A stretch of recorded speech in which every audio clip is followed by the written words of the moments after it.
날씨가 대단히 많이 더워졌습니다. 저는 지금 저기 아트센터 옥상 붉은색 파라솔 밑에 와 있습니다. 보여드릴까요? 자랑 한번 하려고 할게요. 이렇게 생겼습니다. 안녕하세요. 미술만평 48번째 정수입니다.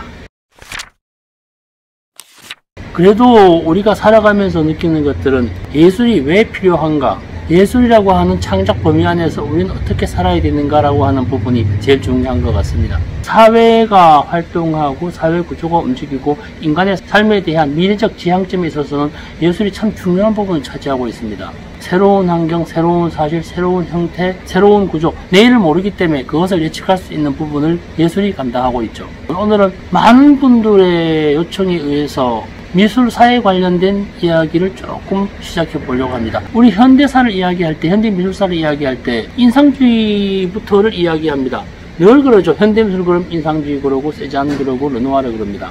인상주의라고 하는 부분이 왜 현대미술의 시작일까요? 제일 쉽게 접근하는 방법은요, 서양미술에 있어서 종교적 신념을 벗어난 인간의 활동 구조, 인간의 시각으로 세상을 바라보기 시작한 것을 인상주의라고 이야기를 했죠. 그래서 1890년대쯤 이뤘을 때는 종교에서 금기시했던 인간의 삶을 이야기합니다.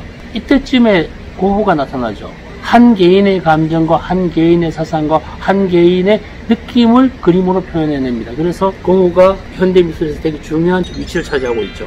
그런데 생각해 보자고요. 미술을 배운 사람들 중에서도 인상주의와 후기 인상주의와 신인상주의를 구분 잘 못합니다.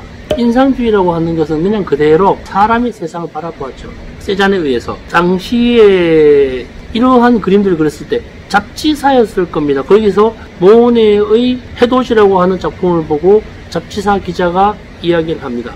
사물의 본질은 없고 인상만 있다. 여기서 사물의 본질이라고 하는 것은 물건이 아니라 그분의 말씀, 종교적인 신념, 거기에서 본질이라고 이야기를 하죠. 종교적 본질은 없고 그냥 인상만 있더라. 그래서 인상주의라는 말이 시작이 되죠. 몇 해 전인가요? 모네의 작품 수련이 영국 크리스트에서 한 830억 정도 거래된 걸로 기억을 하고 있는데 아마 맞을 겁니다. 그 의사 가세의 초상이 그냥 8,250만 달러, 1,000억이 넘었죠. 그리고 고갱의 그림이 어제 시가가 3,000억 정도 가까이 되고요. 인상주의라고 하는 것은 세상을 인간이 스스로 바라본 것이고요. 후기 인상주의라고 하는 것은 과학이 거기에 접목이 되죠. 당시에 프리즘이라는 것이 발견되면서 색이 7가지 빛으로 되어 있다는 걸 알게 되죠.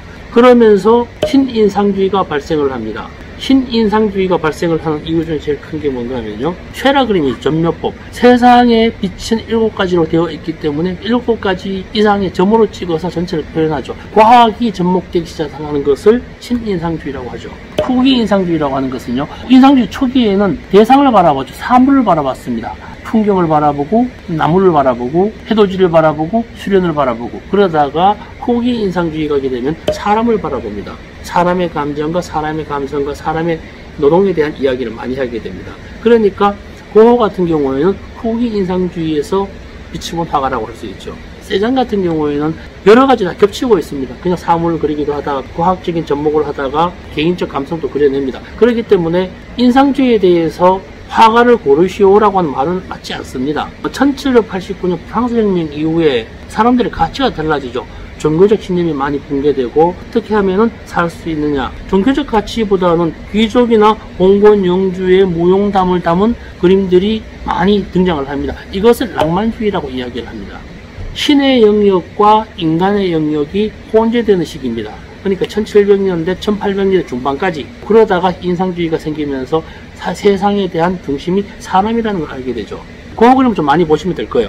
이것저것 살펴보게 되면요, 고흐는 초기 때는요 흐느끼고 불쌍하고 삶에 지친 사람들 많이 그리죠. 근데 고흐 그림만 따라가도 감정이 시작되는 독일 표현주의까지 이어질 수 있는 근거가 많이 등장이 됩니다. 고흐의 영향을 많이 받죠. 그 사람들이. 이러한 드로잉 스케치들이 표현주의 화가들에게 많은 영향을 미치게 됩니다. 인상주의라고 하는 것에 대해서는 특별하게 많은 것들 이야기할 필요는 없습니다. 왜 그러는가 하면은 많은 작가들이 행해왔던 그러한 역할에 대한 이야기와 종교적 신념에서 인간적 신념, 이데올로기, 사회적 본능, 사회 구조의 형성, 이런 것들로 변화되는 시기이기 때문에 그러한 것들을 행했다는 것 자체만으로도 인상주의는 미술사에서 대단히 중요하죠. 방점을 찍었다고 그러죠. 이 시기부터 다름의 역사가 시작된다는 겁니다. 또 중요한 부분이 있죠. 인상주의의 외방파라는 거 아시죠? 그게 나오게 된 계기가 이 시기에 카메라가 발명이 되죠. 지난 시간에 사진 이야기 했었죠. 사진의 영향을 가장 많이 받은 화가들이 인상주의 화가들입니다. 그리고 또 하나는 주석 튜브가 발명이 됩니다. 물감을 튜브에 넣어서 다닐 수가 있게 되었던 거죠. 그전에는 물감을 깨서 대지 방광에서 보관을 했습니다. 주석 튜브가 발명되면서부터 외부에 나가서 그림을 그리기 시작합니다. 풍경화와 정물화가 많이 발전하게 되죠. 인상주의에 대한 개략적인 이야기였습니다. 짧게 말씀드렸지만 오늘 여기까지 하겠습니다. 주변에 계신 분들의 역할 상황 받아가면서 500 구독이 되었을 때 저기 큰 강당 빌려서 무료 강연 할 수도 있을 것 같습니다. 기대 한번 해보시고요. 오늘도 행복한 하루 되시고요. 좋아요와 구독 다시 한번 부탁드리겠습니다. 고맙습니다.